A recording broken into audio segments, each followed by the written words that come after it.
Tuan-tuan dan Bapak semua, setelah beberapa hari ini ataupun beberapa minggu, beberapa waktu ini kita dapat melihat Bersatu yang terima banyak tuduhan, terutamanya berkaitan dengan dana politik RM 300 juta, RM 4.5 billion, RM 92.5 billion, dan akaun Bersatu pun yang telah dibekukan oleh SPRM, bahkan belum lagi dicairkan. Sedangkan mereka sudah meminta SPRM untuk mencairkan akaun Parti Bersatu. Jadi terdapat banyak tuduhan yang diterima Bersatu kebelakangan ini. Baru-baru ini, saudara-saudara, dalam beberapa berita, beberapa hari yang lepas dari Malaysia Kini, dalam satu laporan, SPRM yang menyiasat sekiranya RM 50 juta untuk Bersatu masuk ke poket sendiri. Nah, itu adalah satu artikel yang dikongsikan di dalam Facebook Isham Jalil, di Facebook Isham Jalil. Sumber itu memberitahu bahwa SPRM sedang menyiasat kemungkinan sebahagian dana daripada package rangsangan ekonomi, yaitu sebanyak RM 50 juta itu masuk ke poket sendiri beberapa pemimpin Perikatan Nasional. Laporan tersebut menyatakan, sumber berkata SPRM akan meneliti sama ada RM 50 juta itu digunakan semasa kempen PRN dan PRU 15 yang lalu. Jadi persoalannya, saudara-saudara, adakah RM 50 juta ini diambil daripada dana RM 4.5 billion ataupun RM 92.5 billion ataupun RM 600 billion, dan yang terkini itu adalah satu kita boleh kata tuduhan lah kali, tuduhan ataupun satu lagi kejutan untuk Bersatu, untuk Perikatan Nasional, Suruhanjaya Pencegahan Rasuah Malaysia. Saya bukan kata SPRM menuduh, saya cuma yang saya nak sampaikan. Adakah ini satu lagi kejutan kepada Bersatu dan Perikatan Nasional, di mana dalam satu sumber laporan SPRM menyiasat sekiranya RM 50 juta untuk Bersatu masuk ke poket sendiri. Sumber memberitahu SPRM akan menyiasat sama ada RM 50 juta itu digunakan semasa kempen PRN dan juga PRU 15 ataupun berkemungkinan masuk ke poket sendiri, yaitu pemimpin-pemimpin di dalam Perikatan Nasional dan juga mungkin Bersatu. Sumber memberitahu siasatan SPRM mendapati ada pihak yang membelanjakan jumlah tertentu dana itu dan juga siasatan akan meneliti kemana serta tujuan wang itu digunakan.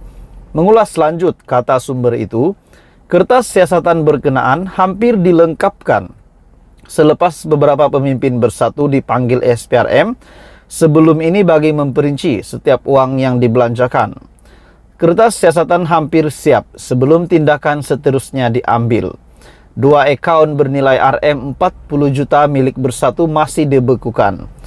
Jadi, menurut sumber berkenaan juga, berkenaan dengan sumbangan itu disyaki yang berjumlah lebih 300 juta ringgit Malaysia dan dipercayai ada kaitan dengan package rangsangan. Jadi adakah RM 50 juta ini yang didakwa bahwa SPRM akan menyiasat, adakah 50 juta ini masuk ke poket sendiri ataupun digunakan semasa PRN ataupun PRU 15 oleh Perikatan Nasional? Dan adakah RM 50 juta ini dana daripada 10 kontraktor yang menerima pelbagai projek semasa parti itu menjadi kerajaan? Jadi saudara-saudara, ini menimbulkan kesangsian lagi, menimbulkan kecurigaan baru lagi. Dan pada akhirnya SPRM membuat dalam satu laporan, SPRM akan siasat sekiranya RM 50 juta untuk Bersatu masuk ke poket sendiri ataupun tidak. Hai semua, salam sejahtera Malaysia, tuan-tuan dan bapak semua.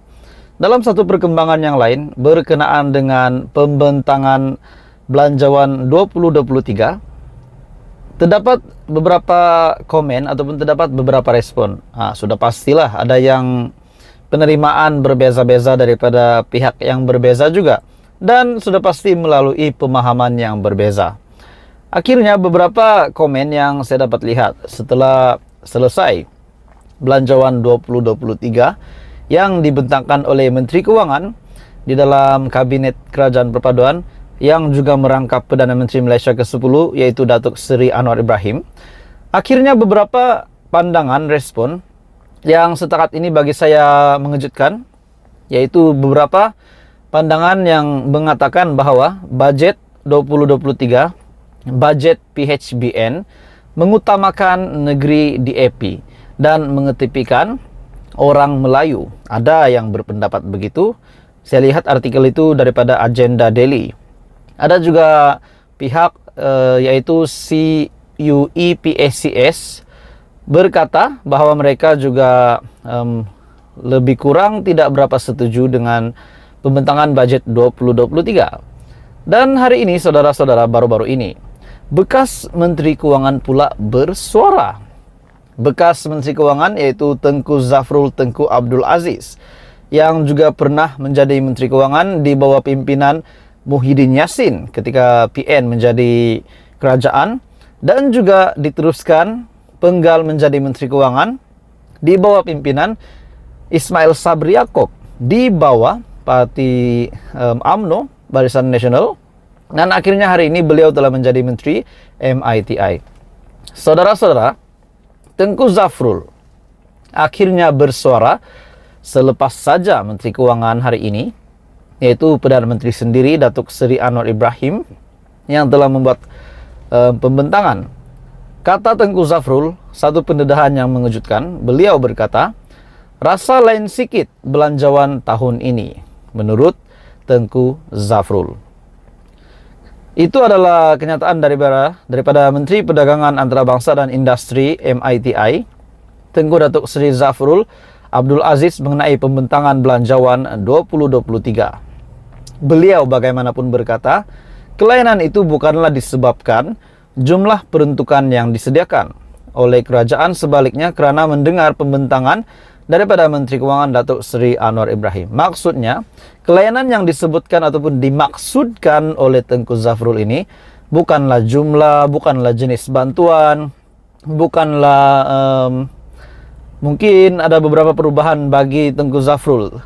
Tapi sebenarnya apa yang lain ataupun kelainan yang dimaksudkan oleh bekas Menteri Keuangan tersebut adalah, usually, katanya, selalunya saya yang bentang, tapi kali ini saya yang dengar pula, kata bekas Menteri Keuangan itu.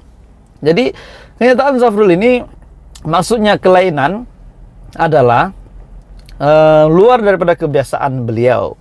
Sebelum ini beliau telah menjadi Menteri Keuangan sebanyak 2 kali, 2 penggal, dua kali menjadi Menteri Keuangan di bawah 2 Perdana Menteri yang berbeza, 2 parti yang berbeza, dan pada akhirnya hari ini pula beliau yang mendengar pembentangan tersebut. Tengku Zafrul yang dilantik sebagai Menteri Keuangan ketika pentadbiran Tan Sri Muhyiddin Yassin pada tahun 2020 dan 2021. Perkhidmatan beliau sebagai Menteri Keuangan disambung oleh Datuk Seri Ismail Sabri Yaakob selepas mengambil alih pentadbiran negara pada Ogos 2021. Beliau berkesempatan membuat pembentangan belanjawan negara sebanyak 3 kali untuk tahun 2021, 2022, dan 2023. Akhirnya MITI sambut baik inisiatif-inisiatif yang diumumkan. Kami akan berusaha keras bagi memastikan segala perancangan ini dilaksanakan, menurut Tengku Zafrul di Twitter. Jadi saudara-saudara, apa komen Anda? Teruskan bersama di dalam channel ini. Jangan lupa bantu channel ini, kembangkan channel ini dengan menekan butang like, share, dan subscribe. Anda semua terbaik.